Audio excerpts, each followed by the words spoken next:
Students, welcome to my channel. I am Rashmi, your maths teacher. तो इस video में हम सॉल्व करें हमारा एग्जांपल नंबर 31 एंड 29। दोनों से लिखा है क्योंकि ओल्ड बुक का नंबर है, ये आपकी न्यू बुक का नंबर है। तो example is I equal to integrate करना है -π/4 से π/4 साइन स्क्वायर एक्स dx।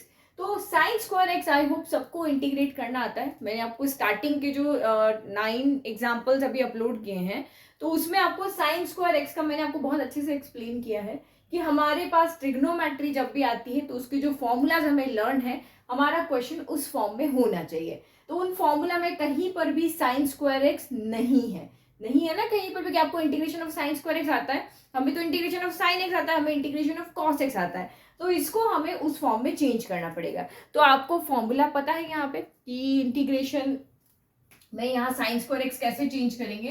तो आपको पता है कि कॉस 2x जो होता है वो 1 - 2 साइन स्क्वायर एक्स होता है। तो यहां से आप साइन स्क्वायर एक्स की वैल्यू निकालो, उधर चला गया तो ये साइन स्क्वायर एक्स हो गया, ये 1 - cos 2x हो गया, ये बाय 2 आ गया। तो इसका मतलब साइन स्क्वायर एक्स की जगह हम ये रखेंगे तो हमें इसका इंटीग्रेशन करना आता है, ये हम कर लेंगे। बट आप यहाँ पे देखो, यहाँ लिमिट है -π/4 से π/4। तो जब भी आपको इस तरह के लिमिट वाले क्वेश्चन आते हैं, हमने दो तरह के इंटीग्रेशन पढ़ा है, डेफिनेट इनडेफिनेट इंटीग्रल पढ़ा है, तो उसी में से ये है। तो ये जब आपकी लिमिट लगी हो तो आपके दिमाग में इस तरह की लिमिट लगी हो तो 7 प्रॉपर्टी जो है वो आपके दिमाग में रखनी है कि उनमें से कोई भी प्रॉपर्टी कभी भी लग सकती है। तो जब भी आपकी कोई एक लिमिट पॉजिटिव नेगेटिव फॉर्म में हो तो यहाँ पे आपको लिमिट आपको वो प्रॉपर्टी को यूज करके देखना है क्या उसमें से कोई प्रॉपर्टी तो नहीं लग रही है। तो हमारे पास यहाँ पे प्रॉपर्टी नंबर 7 है। ये तो हम ऐसे ही सॉल्व करेंगे, बट इसका क्या करना है ये आप अपने दिमाग में रखना। तो आप यहाँ पे प्रॉपर्टी देखो कि हमारी प्रॉपर्टी नंबर 7 जो थी वो हमारी क्या थी कि इफ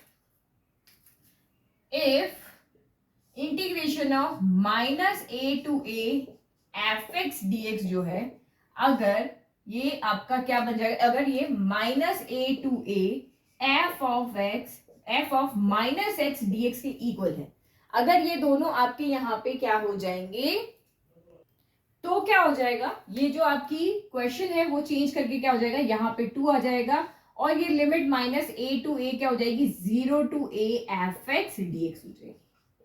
ठीक है, ये हमारी कौन सी है, प्रॉपर्टी नंबर 7। प्रॉपर्टी नंबर 7 आपकी यहाँ पे ये कहती है कि अगर -a to a fx dx जो है -a to a f of -x dx के इक्वल हो जाता है तो इस क्वेश्चन को हम इस फॉर्म में लिख सकते हैं कि 0 to a या 2 हो जाएगा fx dx। तो आप सबको पता है कि साइन थीटा जो होता है वो एक इवन फंक्शन है। क्यों है इवन फंक्शन, कि साइन ऑफ -x जो है वो साइन x के इक्वल होता है, कि अगर आप यहाँ पे नेगेटिव वैल्यू भी रख दोगे फिर भी बाहर आके वो क्या होता है, पॉजिटिव ही हो जाता है। तो इसका मतलब ये एक इवन फंक्शन है। तो यहाँ पे अगर आप मैं रखूं साइन -x होल स्क्वायर कर दें तब भी वो साइन स्क्वायर x ही बन के आएगा, नेगेटिव साइन उसमें आगे नहीं आएगा। तो ये इवन फंक्शन है, इसीलिए हम इसको इस फॉर्म में लिख सकते हैं। ये तो हमें सॉल्व करना आता है बट फॉर्म हमें प्रॉपर्टी लगा के चेंज करनी थी।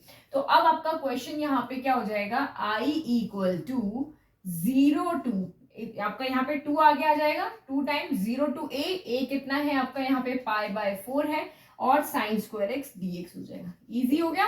तो ये हमारी प्रॉपर्टी लगा करके इसको सॉल्व कर लिया। अब साइन स्क्वायर एक्स की जगह तो हमें पता है ये क्या होता है, ये 2 है, ये 0 to π/4 है और ये आपका 1 - cos 2x/2 है। तो क्या मैं इसको ऐसे लिख सकती हूँ 1/2 माइनस का cos 2x/2 ऐसे लिख सकते हैं। तो यहाँ पे सीधा कर देते हैं, ये 2 है, देखो 1/2 यहाँ पे, या तो हम इसको में क्या करते हैं 1/2 को पूरा बाहर ही ले लेते हैं क्योंकि बाहर यहाँ 2 है ना, ये कैंसिल हो जाएगा। तो ये 1 - cos 2x बच गया। तो ये मैंने यहाँ पे 2 एक हमारे पास पहले से, एक इसका 1/2 और ले लिया और ये बच गया 1 - cos 2x और ये dx हो गया। तो इस 2 से आपका ये 2 कैंसिल हो गया। अब आप इंटीग्रेट करो, 1 का इंटीग्रेशन क्या हो जाएगा, तो 1 का इंटीग्रेशन यहाँ पे हो जाएगा x हो जाएगा। ठीक है, ये तो सबको पता है कि इंटीग्रेशन में कांस्टेंट का भी होता है और cos का कितना हो जाएगा, cos का इंटीग्रेशन होता है साइन, तो यहाँ पे लिख दो। तो ये माइनस एज इट इज और ये cos का इंटीग्रेशन साइन cos 2x से तो साइन 2x हो गया और x के प्रोडक्ट में जो भी है, x के साथ में जो भी है वो यहाँ पे क्या आ जाता है, डिवाइड में जाता है और ये आपका प्लस सी यहाँ पर नहीं आएगा। ठीक है, तो ये अभी हमने क्या किया, इंटीग्रेशन किया है, अभी तो लिमिट लगानी बाकी, 0 to π/4 हो गया। ठीक है, तो सबसे पहले हम यहाँ पे लिमिट लगा लेते हैं। ठीक है, आपको दिख रहा है ना ये, तो यहाँ सॉल्व करो, ये आपका कितना हो गया π/4 माइनस ये 2 इंटू π/4 कितना हो जाएगा, तो ये आपका यहाँ पर हो जाएगा 2 से 4 कैंसिल 2, तो ये π/2 हो जाएगा, तो ये हो गया 1/2 साइन π/2 हो गया।